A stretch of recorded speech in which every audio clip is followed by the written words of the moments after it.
Swinburne University of Technology.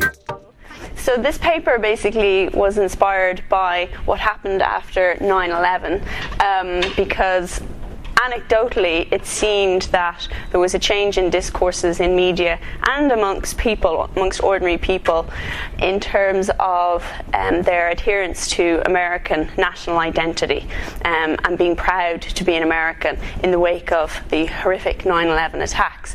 And so I wanted to explore, using longitudinal data, who patriotism matters for people in the context of foreign policy, and maybe why in particular. And so I looked at data from 1981 to 2013 to try to see if 9/11 actually produced this uplift that I suspected had happened. So I've got a good few decades of opinion poll data. I did have a genealogical assessment, which I won't go into today. That was the second half of the paper, where I looked at presidential candidate convention acceptance speeches, and also the inaugural speeches when the winning candidate won the presidency and made their inaugural speech in the January. And it was interesting because there was an uplift in patriotism signifiers in those discourses after 9/11. But unfortunately we don't have time for that today. But I suppose I can give you the end result. Essentially, I did find that after 9/11, there was an increase in levels of being proud to be American amongst the public, which mirrored the elite discourses. This affected fade over time, but there was particular political subgroups for whom it hasn't faded for. So in other words, after 9/11, their patriotism went up and it stayed up. And it's interesting to ask why. And also, it's really people identifying with the Republican Party. And within the Republican Party, there are a subgroup of people who I would characterize as extreme patriots, compared to, say, most people in the Democratic Party or who are independents, who are moderate patriots. And I'll go into the differences in them as we go along. So I also found that, because I'm trying to link this to answering the question as to why people have remained extreme patriots in this subgroup, it is linked to right-wing authoritarianism and social dominance orientation, theoretically, in the literature. And I found that there was an overlap between RWA, as I'll call it for short, extreme patriotism, and membership of the Republican Party. So you can all go home now, or sleep. So the findings basically indicate that patriotism is still quite a contested concept. Well, I see if I can pull that down. Yeah. As long as it doesn't go flying up on me now. Yeah, great. So we can see that the findings show that patriotism is very theoretically relevant to foreign policy, but also I found that there's some quite post-structuralist consequences of this research, because it showed that, Martha C. Nussbaum argued that the media portrayed the events of 9/11 as something that happened to the nation. The Pentagon was struck and the Twin Towers were struck. You could argue that's the heart of foreign policy decision-making, and Twin Towers the heart of capitalism, or global capitalism, you might argue. But because it happened to the nation as such, and was felt like it happened to the nation, that this in a way could be also a political construct as well. Okay, so what's the theory involved here? Identities are important to people. If you don't have your identity, you will certainly devote an awful lot of your time trying to find your identity, to sustain your identity. If you don't have an identity as a human, more or less you die. It's something that's essential to you as a living, breathing organism. Identities, when they're verified, so when they're recognized by others, make people feel good in general and feel good about themselves, and it also makes them feel part of an in-group, because ultimately humans are social beings and need to be part of an identifiable in-group. So these are all good things about having an identity. If they're not verified, then the individual suffers. They perceive they're not being or acting in accordance with their identity standard, and they feel bad, distressed, and can actually become angry in terms of the emotional aspect of that, particularly if their identity is very important to them and they're very committed to it. So past research has shown that strong identification, not just an identification per se, and this is where the extreme patriotism comes in, to be extremely proud of being an American, is most likely to promote political cohesion amongst members, and that an external threat, which is essentially what 9/11 was, it was foreigners striking at the heart of the American homeland, an external threat actually increases in-group solidarity, and that is in proportion to the degree of the perceived threat. So the higher the threat, and I suppose the more serious the attack, the more likely you are to see this in-group cohesion increasing. So certain individuals are motivated to invest in their national identity. So you can have many identities. You can have a familial identity, a work identity, a local community identity, as well as a national identity. And so some people are more motivated to invest in their national identity through patriotism than others. And this is again trying to answer my why question. And so the 9/11 attacks, conceived of attacks against the United States of America, provide, I suppose, foreign policy conditions. In a way you can sort of model it. Obviously I'm talking as an academic rather than an emotional human being, but you can model those attacks as a sort of an event that happened to see if it produces any change in levels of pride amongst the people, as well as I mentioned, opportunities for politicians to compete with each other to the degree to which they identify as being American. And again, I saw that in the elite signifiers discourses. So I mentioned that I saw an overlap between extreme patriotism and certain political affiliations. And so Stephen Nathanson's extreme patriots, what are their characteristics? Well, he argues they would fail to assist others in dire need and wouldn't avoid harming others in the pursuit of their nation's goals. So perhaps you can see this as, in a way, in American foreign policy in response to 9/11, the invasions subsequently of Iraq and Afghanistan. It's connected to xenophobia and militarism, whereas moderate patriots do promote their country's interests, but they accept moral limits on the means to which they will use in order to secure those goals when the national interest is pursued. Simon Keller also writes on patriotism, and he says patriotic loyalty involves seeing one's country as a very good country. So in other words, if you're going to invest in something and be very proud of your national identity, he argues that in order to do that, you actually have to see your country as being a very good thing. You can't really see the negative part of it. And so in a way, he said extreme patriotism washes out any negative images you might have of your country, because you're not going to want to be attached to something negative. It has to be positive. And so he said that some extreme patriots will be motivated to avoid thinking impartially about their country, and he calls it bad faith. So it would be bad faith for a patriot to think of his or her country as maybe perhaps questionable in the area of foreign policy. So that those perceptions of your own country have to match up with the degree to which you are proud of your national identity. So then I have Leonie Hoodie and Khatib's concept of blind or uncritical patriotism. There's quite a literature on this, as opposed to constructive patriotism, and they said it reflects an unwillingness to criticize and to accept criticism of the nation. And how they measure it, they say, is in response to a my country right or wrong indicator, and I have those in my public opinion poll data. And American exceptionalism basically is part of a belief system of those who are very strong on the dimensions, as I mentioned earlier, as right-wing authoritarianism, and those who are extreme or uncritical patriots. And then finally, those with authoritarian worldviews do actually gravitate towards the Republican Party. So I was knitting together these different literatures on patriotism, different literatures on right-wing authoritarianism, and then the literature on party affiliation, and seeing that sort of one links into the other.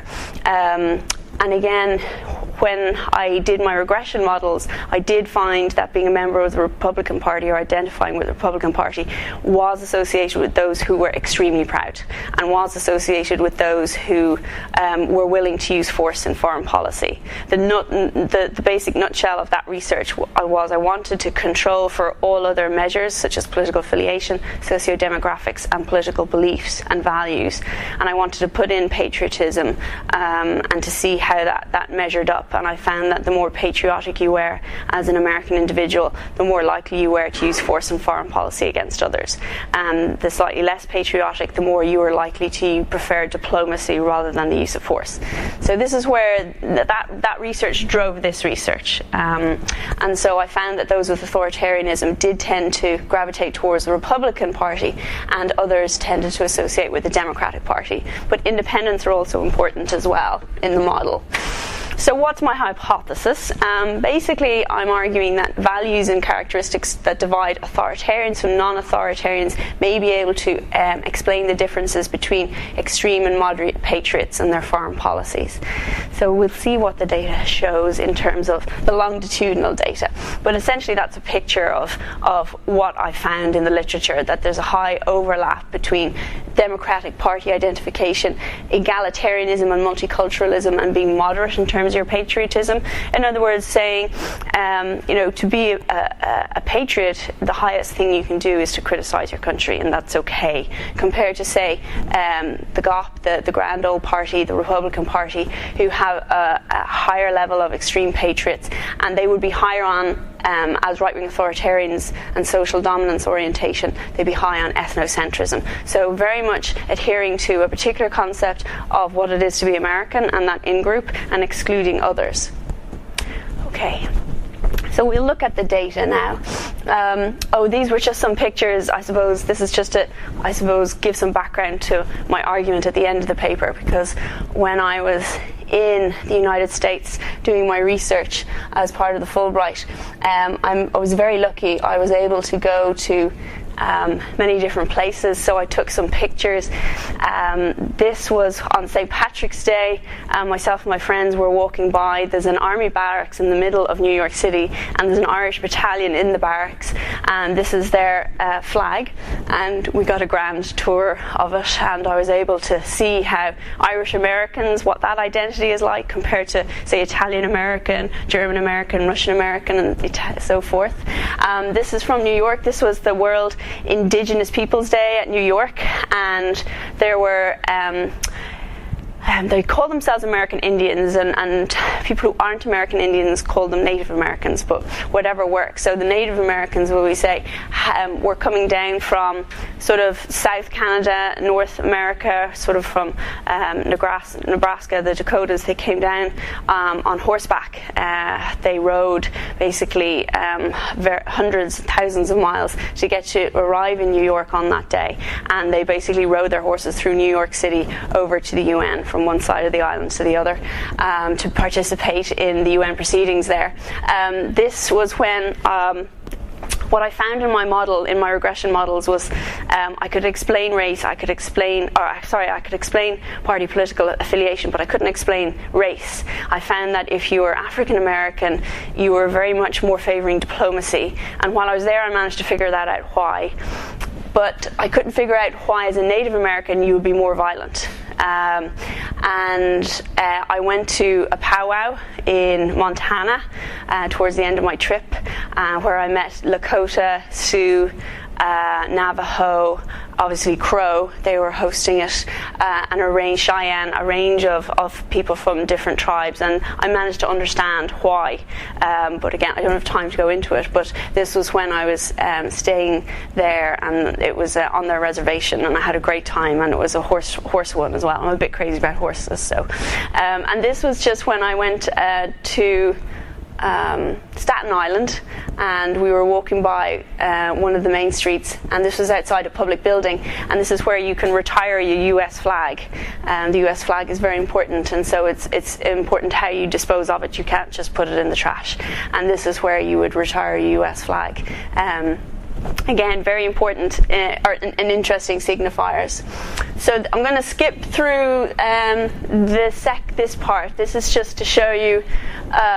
This is a table of my survey data. So I looked at 30 surveys altogether, and these were the second part of the paper, which I won't have time to go into. But I looked at the inaugural addresses for the same time period, 1981 to 2013. And that was the party convention acceptance speeches. I did just want to show you briefly how behaviours had changed after 9/11, because the blue part is showing the proportion of people who would have displayed a flag on their car, perhaps outside their homes, so the red is prior to 9/11 and the blue is after 9/11, and those who didn't display a flag at all. And I did this, I sort of tabbed this by if you're extremely proud, very proud, or moderately proud to be an American. And what you'll see here is that those who are moderately proud do not engage in this sort of symbolic behaviour, displaying flags and so forth. And you can see that their proportion didn't really change an awful lot after 9/11. But you can see that those who are extremely proud, that the number of people, the proportion of people who were engaging in flag-bearing activities increased most significantly. And there's very few extreme patriots who don't engage in that behaviour at all. These are the raw numbers, and this is the percentages. So you can see that roughly 1 in 5 don't engage in those behaviours, compared to what is 4 in 5 for those who are moderate patriots. So you can see that there is a manifestation of post 9/11 attachment to patriotism in terms of behaviours there. Just to give you some background, and again, these data results were sort of driving some of the hypotheses of this paper. I also looked at it by gender, by party affiliation, and by race. And you can see what I explained before, in that I found in my regression models that African Americans were more likely to use diplomacy rather than force, and tended to be less patriotic for a number of reasons, which I can go into in the question and answers if you like. But you can see that they have out of all the racial groups, 1 in 3 don't engage in that flag symbolism behaviour, compared to whites, which particularly got an uplift after 9/11. Again, so it seems to be a more of a white person's behavioural impact after 9/11, that they increased their display of flags by over 40% in that group. And then you can see in terms of party affiliation, again, the Republicans have the edge, and they are the ones who are the smallest proportion who are not engaging in any flag display behaviour. So slight differences, but they are significant nonetheless, even in regression models, in terms of extreme patriotism. Okay, so I'll get into the data now. So just to explain to you how I put together the data. Can you all see this, even at the far end of the room? Okay. So I start in January 1981, and all of these symbols here are for the time period from January, and then I go all the way through here to June 2013, which was the latest data I could get. I basically finished this paper last July. And the black line in all of the perpendicular black line in all of the charts that you're going to see is when 9/11 happened. And so I'm interested to see what the trend was before the line and whether there's a difference after 9/11, and then for how long this lasted for. So essentially here there's 3 measures: the extremely and very patriotic. So they are actually bunched together. Now I will separate them out as we go on later, but I just wanted to give this as an overview chart.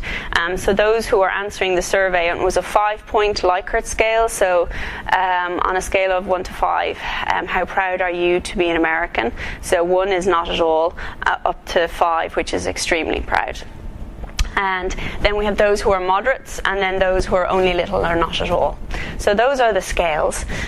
So here you can see that there's a fairly steady proportion of those who are only a little or not at all. So generally American people are proud to be American. You can see that the moderate patriots are just below, they're around 1 in 8, 1 in 5. And here you have 4 and 5 people generally who are very proud or extremely proud to be American. And you can see that after 9/11, this went from around the 80s, late 70s, early 80s, right up to the early 90s. So there was a good 10 percentage point uplift in terms of those who were very or extremely proud. And you can see those who were moderately proud disappeared. So they've gone right down by roughly 10 percentage points, because generally those who are not at all proud or only have a very little bit of pride, they haven't changed much over time. But you can see that 9/11 made or migrated those moderates into the very and extremely proud. And even, and I'll show you later, even within this group of very extremely, you can see there's a migration from those who are very to those who are extremely. But I wanted to see if this effect lasted, and you can see that basically things suddenly returned to normal in 2004. So it only lasted the guts of 3-4 years, which is, I suppose, interesting in and of itself. But as I say, for one particular subgroup, it has continued to remain very high. So that's the main findings, essentially, here in this graph, that 9/11 did produce an uplift. But it's interesting to split these out, which I'll do now in a minute.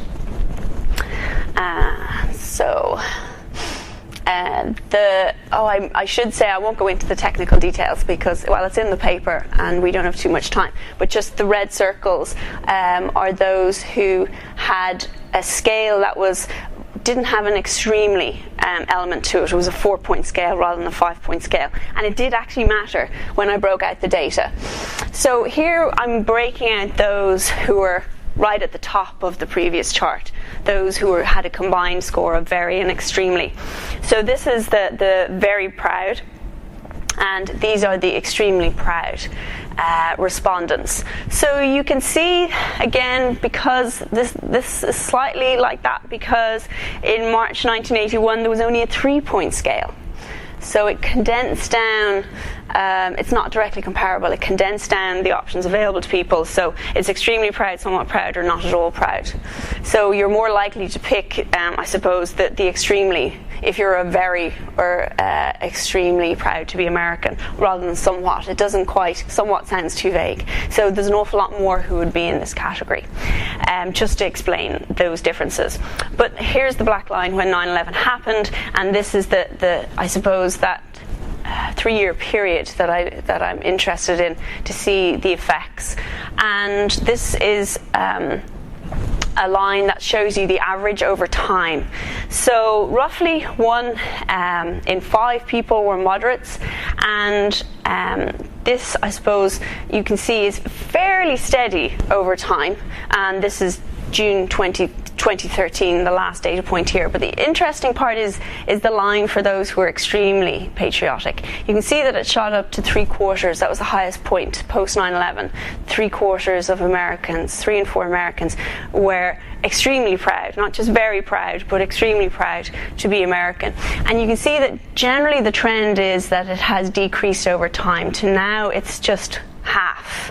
So 1 in 2 Americans today are extremely proud.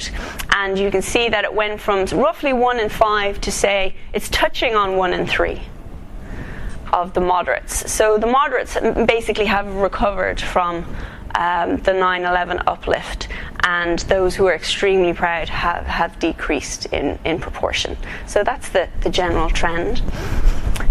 So the next slide then is when I looked at those data points, remember, that just had the 4-point scale, just to see, and this is the one with the 3-point scale, January 81, but we've April 81, May 95 through to April 08, and the problem here is that I have November 2000 and August 2004, and in that period 9/11 happened, but that's the 3-year period where the effect was, and I don't have data, I don't have a data point for the 4-point scale, so I can't actually compare it. So it's interesting to see that, because I don't have that 9/11 period, that it's more or less steady, I would argue. But where you do have 9/11 occurring and you do have the data up to 2004, again you can see that uplift, and you can see it more or less going down again to that sort of 50% level from 3/4. So our overall patriotism hasn't changed that much, but 9/11 had that uplift effect. So this again is the 4-point scale, and what I did was I sort of split out those who were very from those who were somewhat very or not at all. And you can see this this fairly steady level, and this is to 08. But as I said, there's no 4-point scale here for that particular period, but reasonably steady in the 4-point scale. So now I'm going to look at the more interesting. I don't think I'll go into race because of time, but I wanted to show you those who identify with the Republican Party along these scales. So we go from 1995, 2000 to 2002 and 2004, all the way up to 2011. And so this is the same question: how proud are you to be an American? The question was the same. The question wording was the same in all of these surveys. It was important that I got the same question wording. There was other surveys with different question wording, but it wouldn't have been comparable. So you can see that they still had a reasonable cohort of moderates before 9/11, and they completely disappeared after 9/11. So that line is completely flat, and it's important to see how flat that has remained compared to the other party cohorts that I'm going to show you. And then we've gone from sort of, the late 80s, late 70s up to 97, 98, 97, 98%, and again 97% in 2011. So those who are extremely or very proud to be American, the Republican Party members did have that uplift, but that effect hasn't changed. So even after that 3-year period when patriotism more or less went off the boil for most people, for the Republican Party identifiers, it's still up there. And it's interesting to try to explain this trend as to why. And I think that overlap with right-wing authoritarianism does help to explain it. This is the chart for those identifying with the Democratic Party. You can see they have the same level of moderates, a little bit more, maybe 18 in the Republican Party versus 22% here. But you're roughly talking 1 in 5 people who identify with the party. And they have slightly lower levels. So this was 77% for the Republicans and 73% for the Democrats. So there's slightly less individuals. And you can see that they never quite hit above 90%. So there's at least a good 10-15% difference at this very extremely level compared to the Republicans, which was all 97-98% at the top. They're more or less in the 80s, mid-80s% bracket. There's quite a difference. So yes, the moderates disappeared, but not altogether. And then they've more or less maintained a sort of a fairly steady proportion of around 1 in 10. In that respect. So we can see the same trend. The moderates migrated up to be very or extremely patriotic after 9/11, but recovered in 2004 to their, who we say, normal levels as such. And then I have the independents, because we can't forget that 1 in 3 individuals don't affiliate with a party in the United States. And a lot of the time it just tends to be this binary of Republican versus Democrat, because of the nature of the political system. But the independents are very interesting. And they generally tend to display a bit more volatility, probably because of the makeup of the group. And you can see that they really had much higher levels of moderate patriotism amongst their cohort. So you're talking a quarter there, and much lower levels generally of those who are very or extremely patriotic. But interestingly, look at what happened after 9/11 for the independents. It was a real dynamic for them in terms of adhering to their national identity and being proud to be American. So it went up to 90%, which was above the above the Democrats. But not quite approaching the Republican Party levels. And again, it's more or less in the 80s. It did dip down to 78, but more or less in the 80s there, as you can see. So again, it's the same effect. It's the moderates who migrated up to that level, but the moderates have slowly recovered, and they're in around the 12% mark, more or less similar to the Democratic Party. Okay, I think I have gender next. So, yes, I wanted to see if there's any differences between men and women, because in my regression models, I did find that women tend to be the traditional doves and were less likely to want to use force in foreign policy against others compared to men.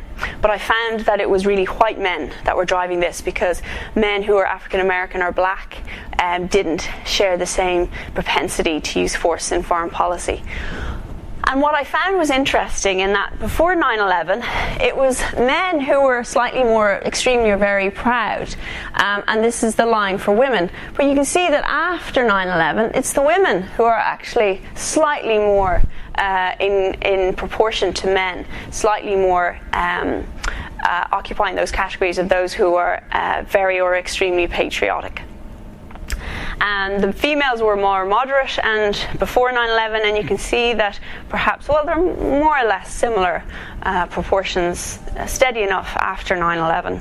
And then you have a female, a little or not at all, which is these orange circles in that line. So very few now, even in the current climate, of females who would say that they're not very patriotic, not at all patriotic. An interesting dynamic. And yet women are not as militaristic as men in their responses to foreign policy. So perhaps a different dynamic of patriotism for women.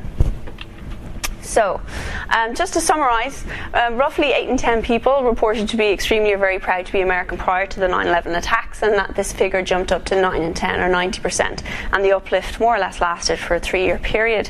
And the high point was in 2002, roughly 3/4 of Americans saying that they're extremely proud, and now that's gone down to half.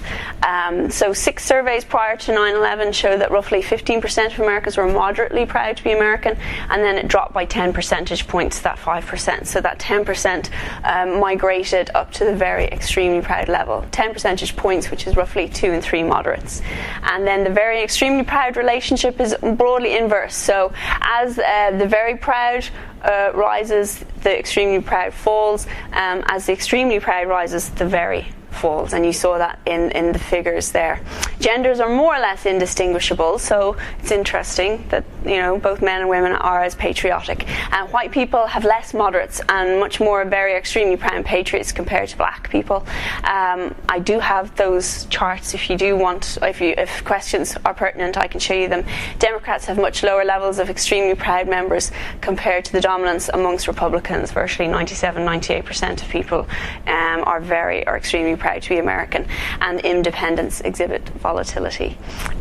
So that's more or less the summary of the paper. I won't go into that part of the paper, that's the elite stuff. So thanks for your attention, and if you have any questions. Did you have a question? And then we'll follow with Mark, and then... Well, I am interested in the Black Americans, but I'm probably more interested in the Native Americans. Okay. Why they were more interested in extreme foreign policy. Yeah. Well, I don't have Native Americans broken out, because what I found over the surveys was that Native Americans weren't included as a subcategory in the 80s and the 90s. They only started to be included as a subcategory in the 2000s. So I don't have enough in that data, but in the regression models I had a number. Again, you'd have to treat it with caution. So the answer is very interesting, and it goes back to, I suppose, the flags that I showed you on Indigenous Peoples Day. That was the Onondaga tribe flag that I showed you in the top right corner, that photograph. So when I went to the powwow and I talked to the different Native Americans, and in particular the Crow tribe, what I found was basically how the powwow worked was there was a rodeo and horse races in the morning, and then in the evening they had traditional dances and important tribal ceremonies. And so I managed to talk to sort of individuals who, in the crowd and who were a member of the Crow. One of the things I noticed was that when they started the parades, that most of them were in their native dress, but a lot of them were in American military uniforms, and they carried American flags. And even when I showed you the teepee, there was a Crow Nation flag and an American flag, and the American flag was above the Crow Nation flag.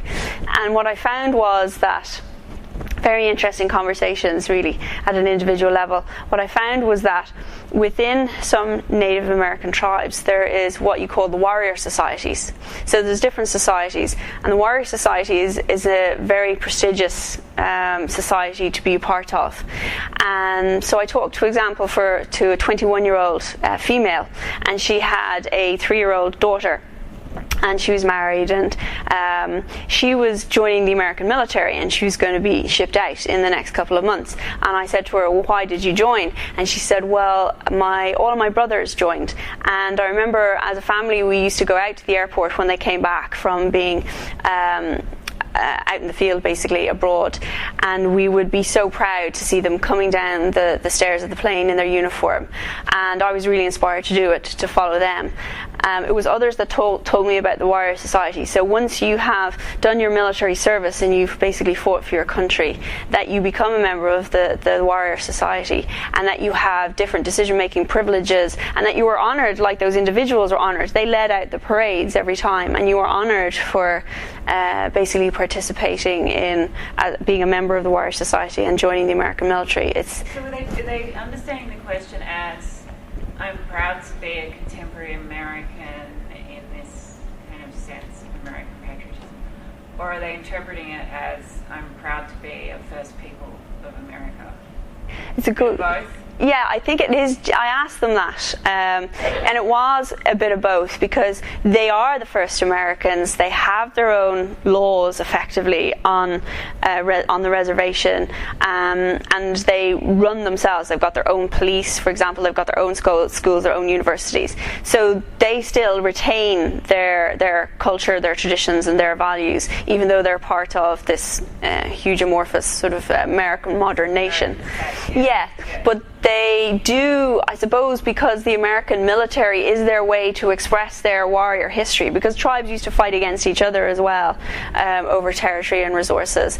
And really, but the first identification is definitely with the tribe. So it depends. If the tribe has significant warrior societies, then you're going to get that extreme patriotism and the willingness to fight. But if they're not, if they don't have warrior societies, and not all American tribes do, then it's not as important to them. So what I found, to use the example of the 21-year-old female, was that it really was related to the in-group cohesion, that in-group identity, and that to be revered in your own society, this is what you did. There wasn't necessarily an idea of those who you were fighting against or why you were fighting. It's the fact that you were willing to fight. Was there status hierarchy involved in that then as well? Yes, most definitely, yeah. So again, those who were leading out were all male.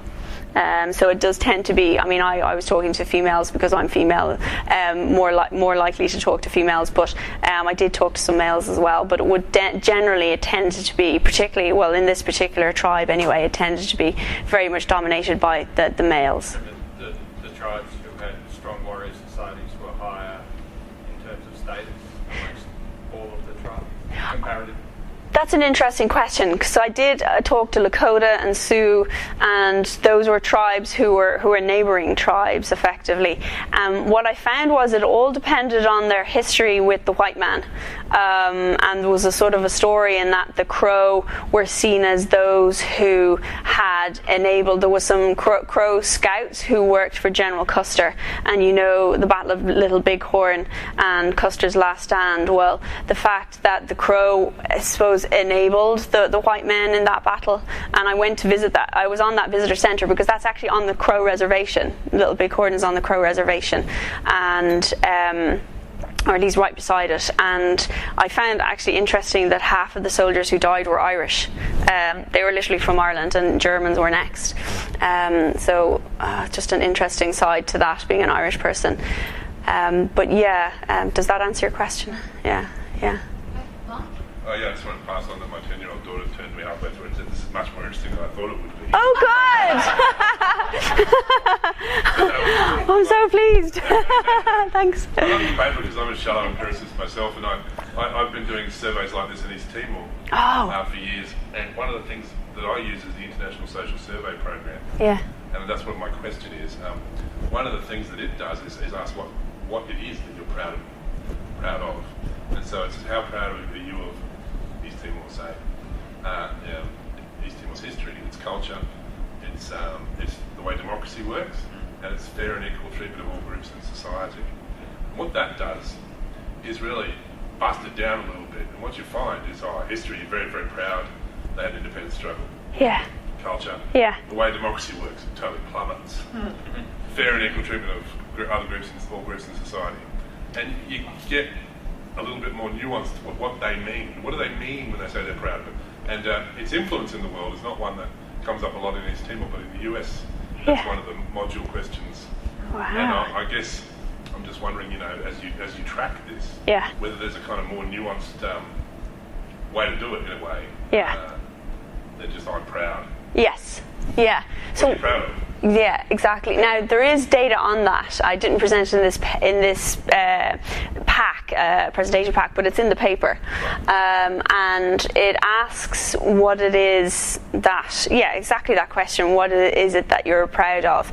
And some people talk about the egalitarianism within society and making sure everybody gets a leg up, but they do also talk about, I suppose, the more white Republican element of it, in that it's there's a hierarchy dominance in it, in that it's more that fact that we have such a great country and that we're so proud of our values, and from that you can almost say, and that everybody else really should adhere to these as well, because we are the best in the world and we're the greatest country in the world. So it would be nice for others if they realised just how great it is, how great these values are. So there was definitely dimensions of that. I found that in the Democratic Party, I'll tell you one thing out of that regression model, because I ran it by gender, and what I found was that women were driven entirely by notions of fairness. Whereas men were very different. It was driven by notions of independence. So, for example, they would be the ones to reject the UN, which is kind of meant to say that we should put that in our paper for our conference. But yes, so men were rejecting the UN influence and wanting to sort of be a strong world power in and of itself as the United States of America, whereas women were driven by internal treatment and fairness within the state. And that was amazing to me. Yeah. So I can try and theorize it, even though I could maybe run interactions actually between those values and patriotism just to see. Very, very interesting. There's a lot in those regression Ryan models. was next, and then Craig and Mika. Like Leachy's 10-year-old daughter, I thought it was a wonderful paper. Oh, good. Thanks. Just an observation before I ask the question. I was just thinking there's almost never any research done on this in an Australian context, simply because the pollsters never asked the question. Right. I found that because one of the dimensions of my paper, the conference coming up, is to compare Australians. Couldn't get the data. Anyway. There must be some. There is no little data like you could find from CNN or Gallup or whatever. On the flag display, is there any data that allow you to correlate with class or socioeconomic status? The reason say why I asked this question, I'm working on my memory here. Flag displays on vehicles is a very recent phenomenon in Australia, and it's very unusual. Tomorrow, for example, if you're in Melbourne, you'll see more people flying football scarves out of their windows than flags. But someone did a study, I think in Western Australia, a couple of years ago, about people who did fly flags on cars in Australia, and what they found, I think, and some of the sociologists might be able to correct me here, that the people who flew those flags were nativists. They tended to be slightly less educated than the norm, and they tended to be, you wouldn't say working class, but not middle or upper middle class. Yeah. Is there any American data? Yeah.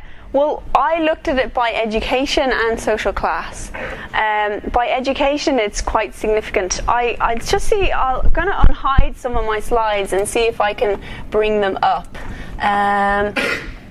Let me see.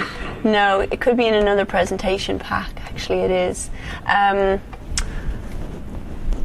found that those with a third level degree and above were less patriotic, and as you went down to those who had high school but didn't complete high school were the most patriotic. And there was a degree of, it's a 5-point scale, there was a degree of 1 unit between those with the most education and those with the least education. So it does tend to be associated with more patriotism is associated with less education. Yeah, I think it's probably because you've more of a chance, I suppose, of being a more cosmopolitan, global cosmopolitan view if you are more educated, because you're probably just exposed more, particularly in the US as well, where I think there's I don't know the exact percentage, but not something like half don't have a passport, or a quarter don't have a passport. So you're more likely to have been able to have travelled or to have seen or experienced other cultures through education, perhaps. So that could help explain it. I'm just trying to remember, I think that research came in for some mockery from what I'll call the more nativist media, because it found those greater support for flag flying amongst the less educated, maybe the less well off. And this was seen as a sort of a put down, a criticism. Oh. Mm-hmm. Well, I don't know. The research was sort of politically motivated to mock these people. And right. Yeah, it was quite surprising. Yeah. I mean, what I would say is, I suppose the more educated you are, that in itself can become an identity for you.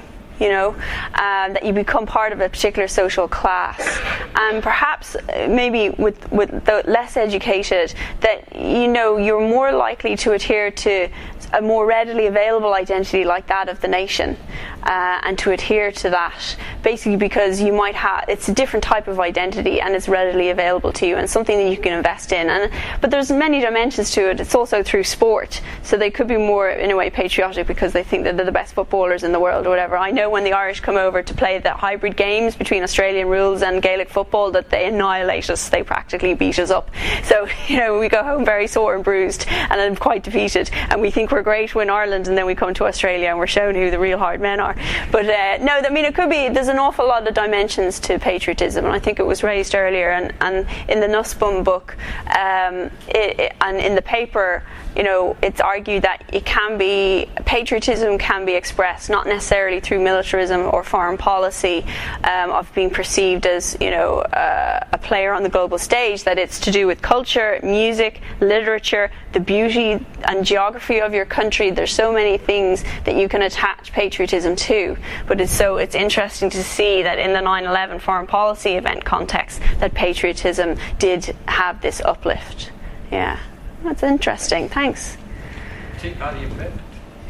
Yeah, Tea Party obviously didn't exist in the 80s, and a very recent phenomenon. I do have in maybe 3 or 4 of the surveys that they do capture Tea Party identification. I haven't run it through Tea Party yet, but it's something I would intend to do. I would imagine that just studying the discourses, that you're going to find the extreme patriots in the Tea Party group. So you think they sat separate from the Republican? I think they'd be above the Republican level. I think if I separated out the very from the extremely, that they would be much higher in proportion in the extremely category. Just even listening to them and their discourses, because I did the elite discourse, which was a second part of the paper, which I didn't really have time to present today. And I know from just being exposed to a year of GOP versus Tea Party that Tea Partiers were much more extreme than the GOP. But I will run that. Yeah. There is an isolationist strand in Republicans too, isn't there? Yes. Cannonites. I assume they would have quite different attitudes. Yeah. To the gun-ho, let's go invade, Middle East. I mean, Yeah. Pat Buchanan and that sort of, I forget the name of them. Definitely. You know what I'm talking about? Yeah. There's a faction within the Republicans that are still. Well, didn't Coulter come out and say Yeah. he supports soccer? It's very un-American. Yeah. Very isolationist.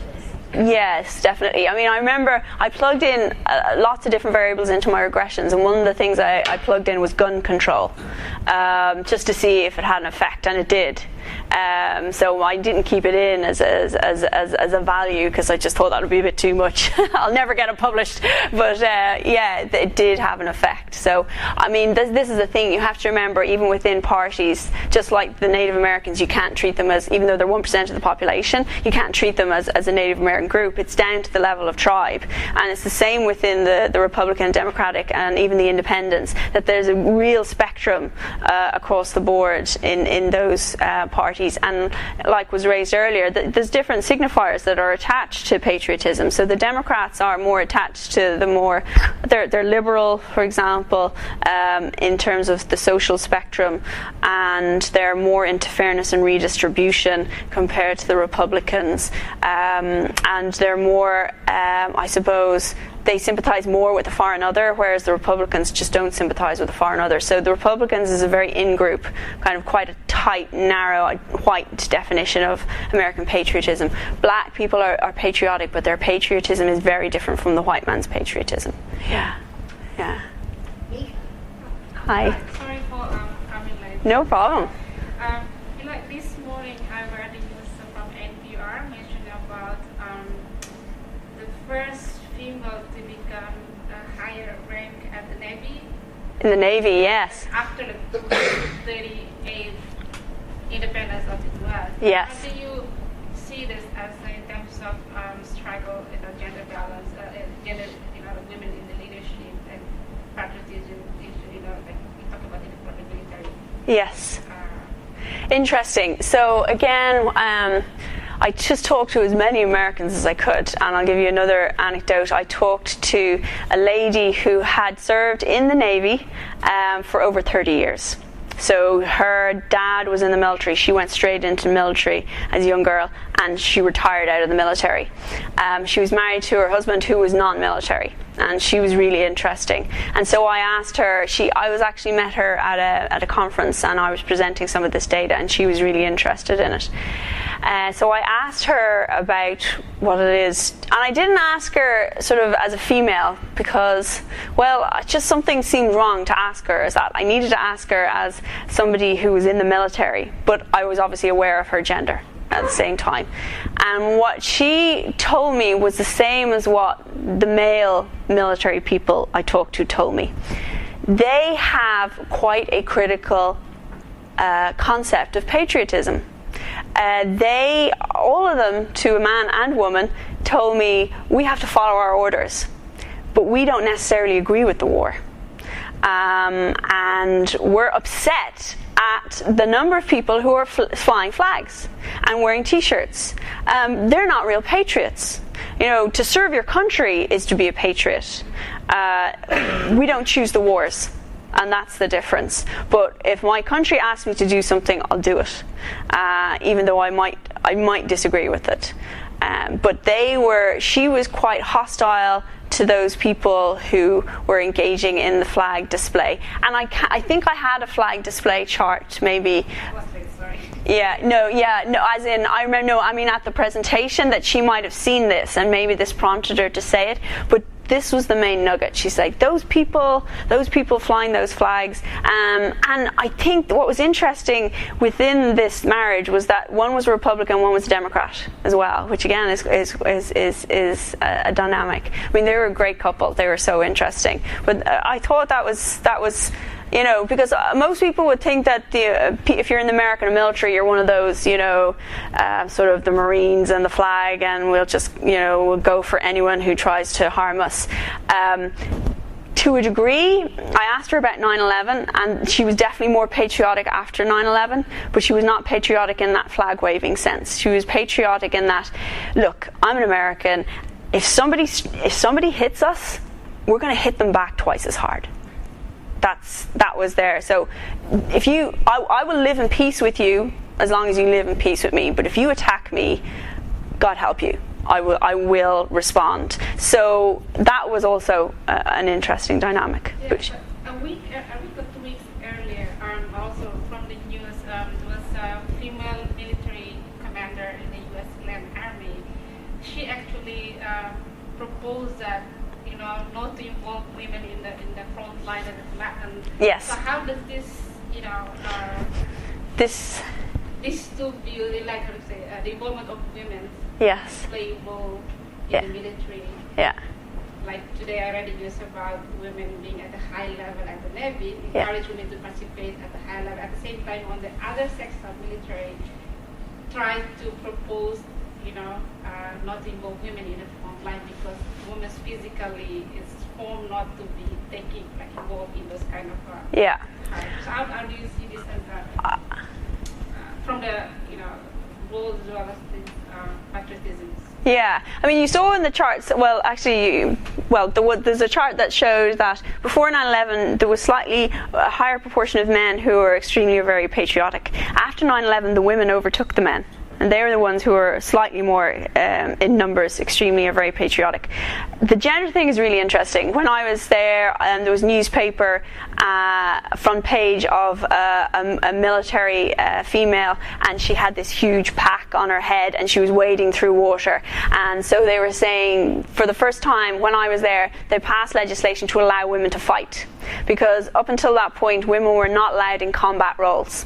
They were allowed in reconnaissance and intelligence gathering. They were allowed in services, food preparation, all that sort of stuff, driving even, piloting even, but they were not allowed to use weapons as such. They were not allowed to be active combatants, shall we say. And that's to do with the US military. And again, I was exposed to I was addicted to C-SPAN and NPR when I was over there. And I was looking at it was actually about sexual violence in the military and women's status in the military, and this was also dealt with at some of the conferences I went to on some of the feminist panels. And basically it's sort of your bananas, beaches and bases analogy, in that the idea of male militarism is that men go abroad to fight to keep the women safe at home.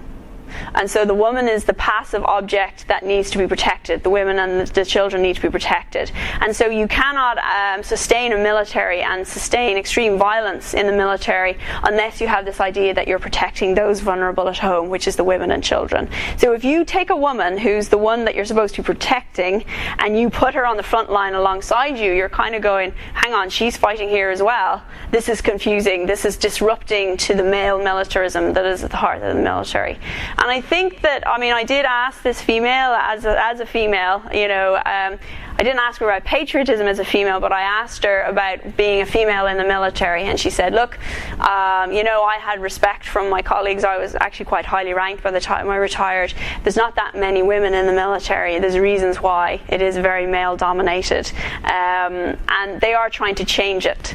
But I think the actual culture within the military is extremely gendered, and basically women aren't welcomed. They just aren't welcomed. It's a brotherhood. It's a bit like having the Catholic Church won't allow female priests because it's a fraternity, and they've had it for centuries, and it's the same in the military. They've had it for centuries. It's just slow to change. Yeah. Yeah. Somebody who hasn't asked. Okay. We'll take the two questions as one. Yeah. I'll try and be really short in my answer, but questions are so interesting. Brian, did you want No, I'll leave it for somebody who hasn't asked. Yeah. What do you think the Patriot Act itself had, whether that had an effect on patriotism or level of patriotism? It's a good question. Again, I put this in the paper. In part, it was the acronym for the Patriot Act is to do with the protection and combating terrorism internationally. I think it was divisive when it came out. I think that all of the Democrats completely rejected it, the acronym, whereas the Republicans tended to embrace it. So it depended on your own disposition in the first place. I don't think it necessarily perhaps it was a catalyst. But you wouldn't have had a change in your patriotism unless you were quite ultra-patriotic in the first place, if you know what I mean. So I think it just enhanced those who are already patriotic in that ultra-patriotic sense, but it had no effect for Democrats. In fact, they kind of rejected it. They were nearly insulted by it. Yeah, so there's a party difference, I think. Yeah, thanks. One last question. Brian, was your question very quick. Yeah. It was an illustration of your point about American military personnel doing their duty but not necessarily agreeing with the policy. Yes. I witnessed it firsthand on campus of the University of Queensland. I'm not going to tell you what date because it's going to give me away terribly. But it was during the Vietnam War, and Brisbane was a very important point for American Navy and military doing R&R. Yeah. And a group of officers, not high-ranking, but middle-ranking naval officers in uniform came onto the university campus. They were doing the tourist thing. Yeah. There was an anti-war meeting going on. Yeah. And one of them asked, could they speak? Yeah. Everyone looked a bit strange at this. And this person got up and launched an assault on the American policy in Vietnam. Yeah. And everyone was just gobsmacked. Australian military personnel did that, they'd be court-martialed. Right. Which was really quite extraordinary just to see it. Yeah. And we asked this chap afterwards, and he said, "Oh, no, half of us opposed it." Yeah. That's the extraordinary thing, because if you don't talk to military people, you don't realise this. And even I sat in a number of American airports, and when military were passing by, there was a lady who was carrying a flag, and she was clapping. And as you went along, those people sitting by, you had to start clapping because they were in uniform. But they themselves, I asked the female Navy lady about this, and she said it's totally embarrassing. We're mortified when this happens. We don't want it at all. It's not our policy. Look, we're in uniform. We're there to do a job. We're there to protect our nation. But we are not into this at all. They were chronically embarrassed by it. Yeah, it's interesting. Yeah, no, I found the military people just really, they're abroad. They understand other cultures. They see other cultures. They're very cosmopolitan in a lot of sense. And it doesn't matter whether you're educated or not educated. I mean, they get their education of the world through the military. And they're very serious thinking people. And obviously the fact that they're in the business of taking lives, that would make them that way in the first place. But they're very serious thinking people. On that note, I'd like to thank Karen for a terrific paper, and thank you all for your great questions. Yeah, thanks. Thank you.